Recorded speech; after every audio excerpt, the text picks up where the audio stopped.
या देवी सर्वभूतेषु मां ब्रह्मचारिणी रूपेण संस्थिता। नमस्तस्यै नमस्तस्यै नमस्तस्यै नमो नमः।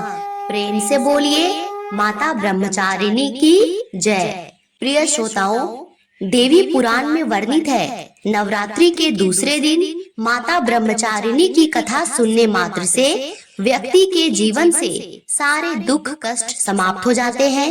निर्धन को धन मिलता है, निपुत्र को पुत्र रत्न की प्राप्ति होती है, व्यक्ति की सारी मनोकामना पूरी होती है, धन समृद्धि खुशहाली की प्राप्ति होती है और माँ दुर्गा की असीम कृपा प्राप्त होती है। तो आइए प्रसन्नचित मन और श्रद्धा भक्ति भाव से माता ब्रह्मचारिणी की कथा प्रारंभ करते हैं।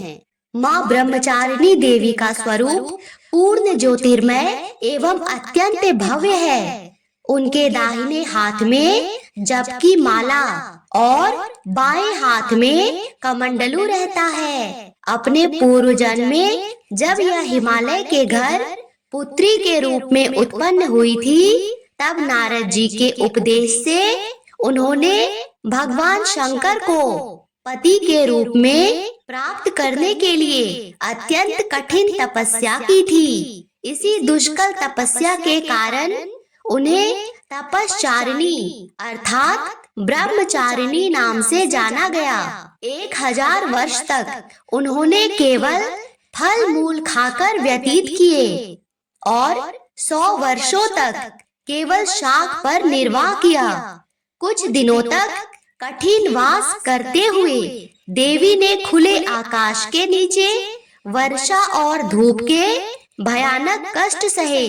इस कठिन तपस्या के बाद 3000 वर्षों तक केवल जमीन पर टूटकर गिरे हुए बेल पत्रों को खाकर वे भगवान शिव की आराधना करती रही। इसके बाद उन्होंने सूखे बेल पत्रों को भी खाना छोड़ दिया और कई हजार वर्षों तक वे निर्जल और निराहार रहकर तपस्या करती रही। पत्तों को भी खाना छोड़ देने के कारण उनका एक नाम अपर्णा भी पड़ गया। कई हजार वर्षों की इस कठिन तपस्या के कारण ब्रह्मचारिणी देवी का शरीर एकदम क्षीण पड़ गया। इस तपस्या से तीनों लोकों में हाहाकार मच गया। देवता, ऋषि, सिद्धगण, मुनि, गंधर्व सभी ब्रह्मचारिणी की इस तपस्या को अभूतपूर्व पुण्य कृत बताते हुए उनकी सराहना करने लगे और कहने लगे, हे देवी, आज तक किसी ने इस प्रकार की कठोर तपस्या नहीं की है। यह केवल और केवल तुम्ही से ही संभव थी। तुम्हारी मनोकामना अवश्य ही परिपूर्ण होगी और भगवान चंद्रमौली शिवजी तुम्हें पति रूप में प्राप्त होंगे। अब तपस्या छोड़कर घर लौट जाओ। जल्द ही तुम्हारे पिता तुम्हें बुलाने आ रहे हैं। हजारों वर्षों की घोर तपस्या के बाद भगवान शिव प्रकट हुए और माता पार्वती से कहा, हे देवी, तुम्हारी तपस्या अतुलनीय है। मैं तुम्हारे समर्पण और भक्ति से अत्यंत प्रसन्न हूँ। तुम अब ब्रह्मचारिणी के रूप में प्रसिद्ध होगी और समस्त संसार में तुम्हारी पूजा की जाएगी।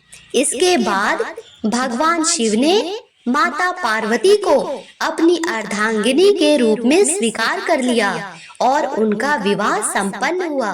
माँ ब्रह्मचारिणी की यह कथा हमें अटूट श्रद्धा, धैर्य और तपस्या का महत्व सिखाती है। नव दुर्गा के दूसरे दिन माता ब्रह्मचारिणी की पूजा की जाती है। उनको पंचामृत का भोग अर्पित किया जाता है, जिससे साधक को ज्ञान, शक्ति और आत्म संयम की प्राप्ति होती है। अब सुनिए एक और कथा।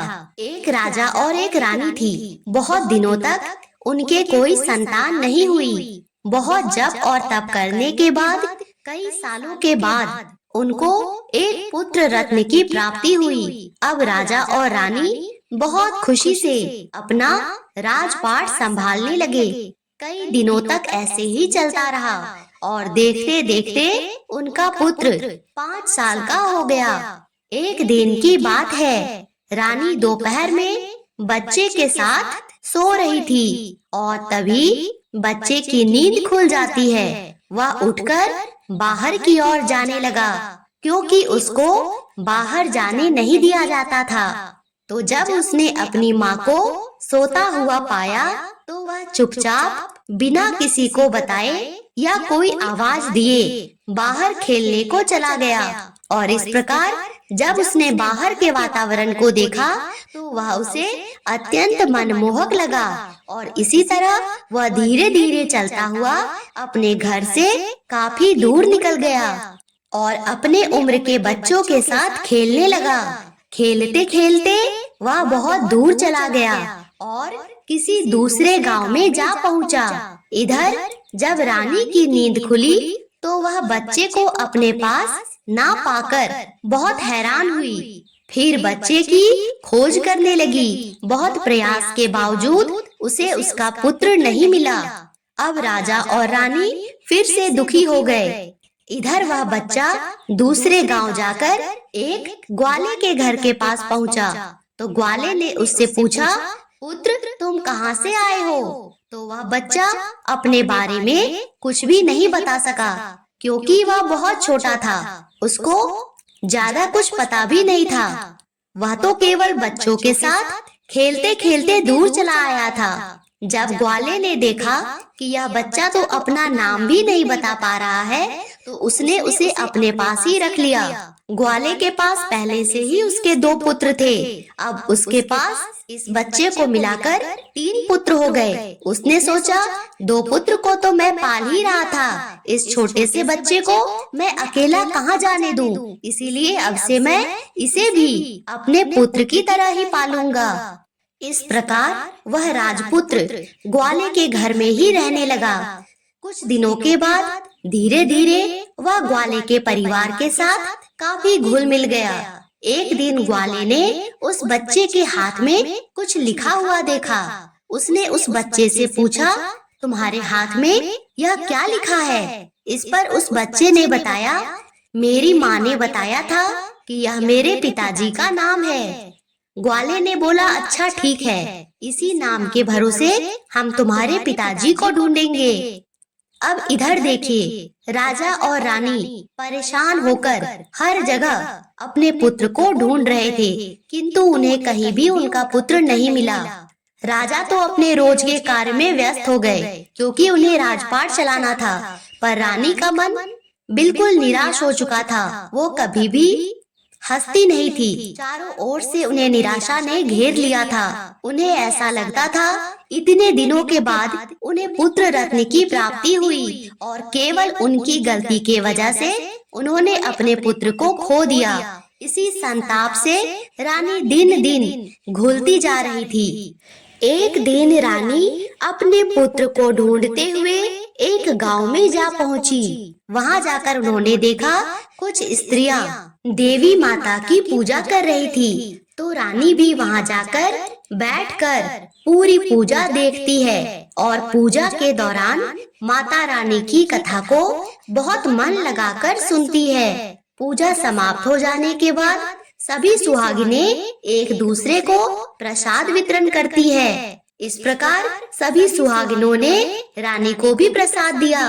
तब रानी ने पूछा, बहन आप किसकी पूजा कर रही हैं? हमें भी बताइए। तब सभी सुहागिनों ने कहा, हम माँ भवानी माता दुर्गा की पूजा कर रहे हैं। माता बहुत ही दयालु हैं। वे अपने भक्तों के संकट को क्षण मात्र में दूर कर देती है। प्रसन्नचित मन श्रद्धा भक्ति भाव से जो भी माता की पूजा करता है उसकी सारी मनोकामनाएं माता पूरी करती है। और जब आपकी मनोकामना पूरी हो जाए तो आपको माँ दुर्गा की पूजा करनी चाहिए और इस पूजा को कभी टालना नहीं चाहिए।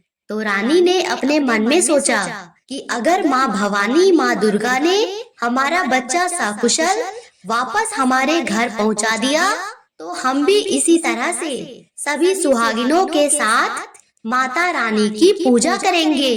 इधर रानी का यह मन्नत मांगना हुआ और उधर ग्वाला बच्चे को लेकर उसके पिता की तलाश में निकल पड़ा।